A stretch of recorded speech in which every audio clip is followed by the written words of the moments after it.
Intermittent fasting completely changed my life, and I know it can change your life too.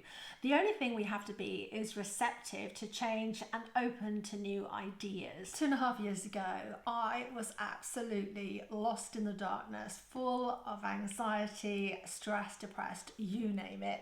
But step by step, I found my way out of the darkness and I transformed my life. I transformed my mind, body, and soul. I made myself receptive to spiritual practices as well. Over the past 2.5 years, I have captured all of those tiny steps that I took. It's like climbing a mountain one step at a time, and I've put them into a book. It's got 12 chapters in it. There's lots of information because if you're transforming every aspect of your life, it's a lot of work.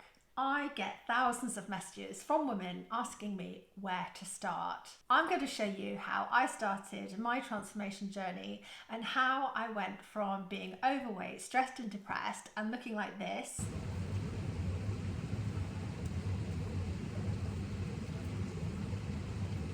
to the fittest of my life, and I'm in my mid-50s and looking like this.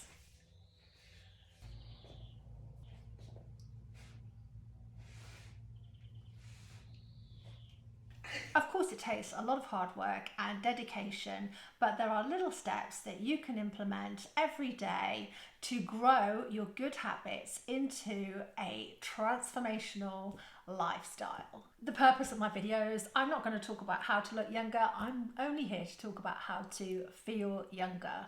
My book, The Midlife Edit, is full of information and steps and practical advice on how to transform your life.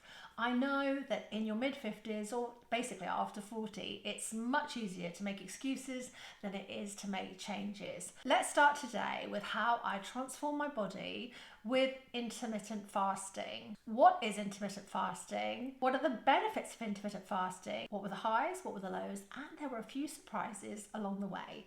So let's dive into intermittent fasting and how I got started. There are so many benefits to intermittent fasting. It's not just about reducing calorie intake, it's actually giving your body a rest from digesting food. And if you go prolonged periods of time without eating, there is a biological process that takes place in your body called autophagy. And it's when your body starts repairing your cells.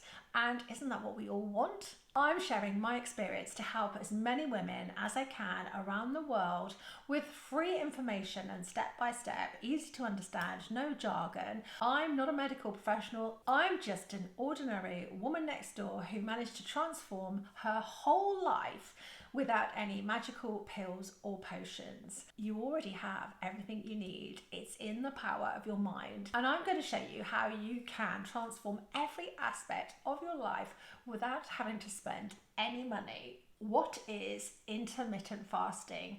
Intermittent fasting is giving your body a break from digesting food.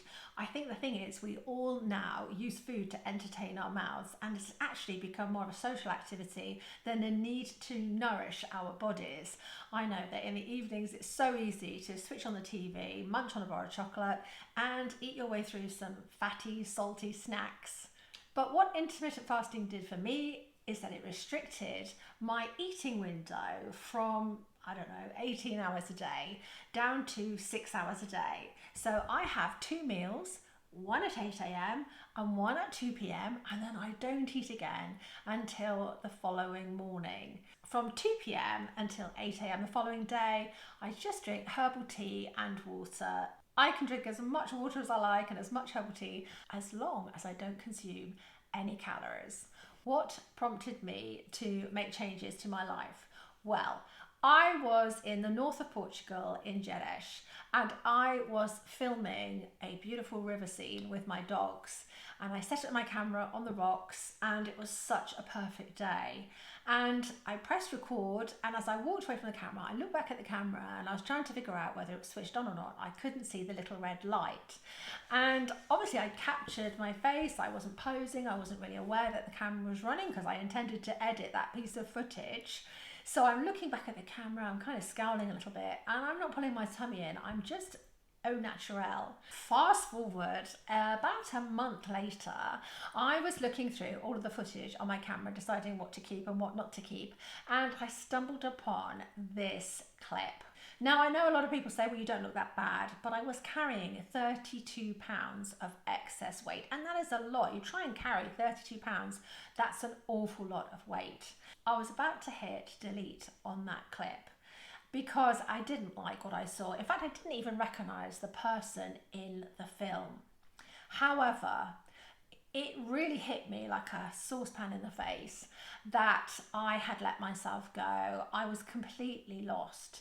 And I had been somebody who had been walking 8 hours a day, and I had been very, very happy. I'm an extremely positive person, but I was really, really low. If you look into my eyes, there is no sparkle. On seeing that clip, it really was a shock, and I decided that I didn't want to continue gaining weight, because even though people say, well, you didn't look that bad, you didn't look that heavy, how much weight is too much weight? So I wanted to stop gaining weight. If I had gained 32 pounds in 1 year, if I didn't do anything, I would gain another 32 pounds in another year. So realizing how desperately anxious I was and in a bad place, I set off in search of inspiration to soothe my soul, calm my mind, and find a way to bring order to the chaos in my brain. Well, I looked everywhere for women over the age of 50 who could inspire me to take control of my life. However, I found inspiration in the strangest of places. I actually found a Buddhist monk, and his name is Nick. Nick is a trained dancer and he is a counsellor, and he got an inner calling to go and become a monk in Thailand. And Nick documented the whole process of shaving his hair, letting go of his belongings, and moving to Thailand. Now, Nick explains how he went from eating 5 meals a day in California, that's what he did, he ate 5 times a day, food was abundant, he never stopped eating, to only having 2 meals a day. And those 2 meals were donated to him through alms. And this is in Thailand, when the monks go every day. They walk around the villages, and the villagers will give them toiletries and food, and they collect it in, I think they're copper bowls, big copper bowls. Nick could only take the amount of food that he knew he could eat, because waste is frowned upon. So he would have to also eat out of one vessel. So he'd have to mix savoury food with sweet food. So first of all, he's got his pudding with his main, but he has to eat everything on his plate. And Nick could only eat 2 meals a day, and he ate breakfast and lunch, because the monks have a very rigid schedule for their practice. I figured that I needed to get my eating under control. So if Nick could go from 5 meals a day to 2 meals a day, I could definitely go to 2 meals a day. With intermittent fasting, most people choose to eat lunch and dinner for social reasons. But for me, I really enjoy breakfast, which means that I stop eating at 2 p.m. every day, which is quite early, I know. For the first 4 weeks, I got lots of hunger cues, hunger pangs, and I was really, really hangry. My husband actually did it as well. I wouldn't recommend that for a couple to go on an intermittent fasting journey at the same time. 2 people hangry in the same household is a terrible idea. But after 6 weeks, the hunger pangs disappeared. The cravings for sugar disappeared. So that's been one of the benefits, the surprise benefits of intermittent fasting, is that I no longer crave sugary or fatty snacks. My top tip for intermittent fasting is to make sure that you eat high fiber, nutrient dense meals. So for breakfast, as much fruit as you can pack in. It will keep you feeling full until lunchtime. And then for lunch, lots of fresh fruit, fresh veggies, nuts, seeds and beans. Beans are a superfood. If you check out Blue Zones, you'll see they eat a lot of beans, and I'm going to cover that in another video another day. The biggest benefit, which I hadn't anticipated from switching to intermittent fasting, is that not eating after 2 p.m. means that I have an empty tummy when I go to sleep. So prior to intermittent fasting, when I was eating my main meal in the evening, I would suffer with indigestion and pains, really bad, severe pains. And I think that was my body telling me that, I shouldn't be going to bed with a tummy full of food. Also, when you're eating in the evening, and that's really when the chocolate comes out and all the sweet treats, you're fueling your body, you're fueling the furnace with calories in the evening prior to wanting to go to sleep. So I know a lot of women really, really struggle with sleep when they hit menopause. And I think there's two reasons for that. One is a lack of exercise, which I'll cover in another video. And the other is that they are stoking this fire in their brain with the sugar before they're trying to go to sleep. So your brain is busy burning all of those calories when it really should be hitting the snooze button. I didn't just throw myself into intermittent fasting after listening to Nick. Nick the monk started intermittent fasting through necessity. Those were the rules of where he was living in the monastery in Thailand. But I set off on a quest to find out as much as I could about intermittent fasting, and that's where I discovered this guy, Dr. Prip Jadas.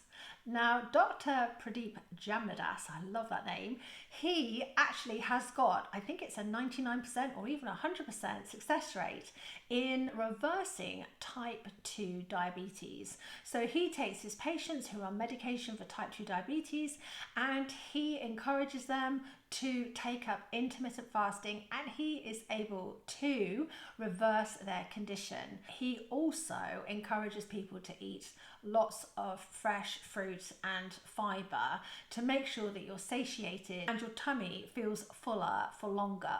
Now, I know a lot of people think that intermittent fasting is a fad, but there's lots of religions who have been practicing fasting for centuries, if not longer. Some people will argue that the reason that you lose weight is that you're eating less calories, but if you saw the size of my meals, you would see that I'm eating 2 pretty big portions of food, but they are very nutrient packed with the fresh veggies. But it does stop me from snacking in the evening, and it also means that I can't have calories in the form of a beverage in the evening. So that's all alcohol out of the window. I am going to cover alcohol as well in another video, so stay tuned for that. You can eat what you want within your eating window. So from 8 a.m. until 2 p.m, I can eat chocolate cake and pizza and ice cream if that's what I choose to eat. I do eat pizza, I do eat cake, and I do eat ice cream, but I don't crave for sugar anymore. But I don't limit my food, I don't count calories. So if I want a big bowl of ice cream, I will eat it, and the local pizza guy knows that I eat a huge pizza all to myself once a week, every week without fail. I was looking for inspiration from a woman over 50, someone who had transformed their life, who'd taken control of their physical health and their mental health and opened their mind to spiritual potential. And I couldn't actually find anyone. I was discussing this with my son on my quest for finding this elusive woman, and he said, "You can't find her because you are her." And that woke me up to my potential for helping other women. The reason that I post here on YouTube is that I want to keep all of my information freely available to any woman who is lost and in need of guidance. I wrote the book, and it's a self-help book, and it's like a manual, and I want you to scribble all over that book and put post-it notes in there and refer to it over your lifetime. I want it to be battered and worn, and I want you to want to buy it for your daughters and your sisters and even your mothers. The book is there to enable you to transform your life completely. There's everything you could possibly need in that book if you want to know how to declutter your home, declutter your mind, how to heal your inner child, how to let go, and letting go and staying in a positive mindset and learning gratitude and how to use affirmations to make your day incredible has transformed my life. So I've learned to stay in a positive mindset because like attracts like, and if I stay in a positive mindset, positive things will come my way. I'm also going to cover manifestation as well in a later video because that's something I am crazy about. I have manifested the life of my dreams. That's how I'm here talking to you today. You know, I was led to believe that getting older was awful, that this was the end of the road and my life was over. And my career, it was faltering in my mid-50s because it was stagnant and no new opportunities were coming my way. But I woke up to my own potential and realized that I could create a different life, a life full of excitement and abundance, and I could tick off everything on my bucket list and even write a new one. I want my channel to be uplifting and positive, and I want you to keep coming back and listening to my videos and finding hints and tips that help you enhance your life. I live in the middle of an orange grove, and this is my office in my little rented cottage. I have got lots more information to share with you. I hope you enjoyed my taster video on intermittent fasting. If you enjoyed my video today, don't forget to hit the like button and subscribe so you can be notified when I post a new video. Thanks for stopping by. Have a beautiful day.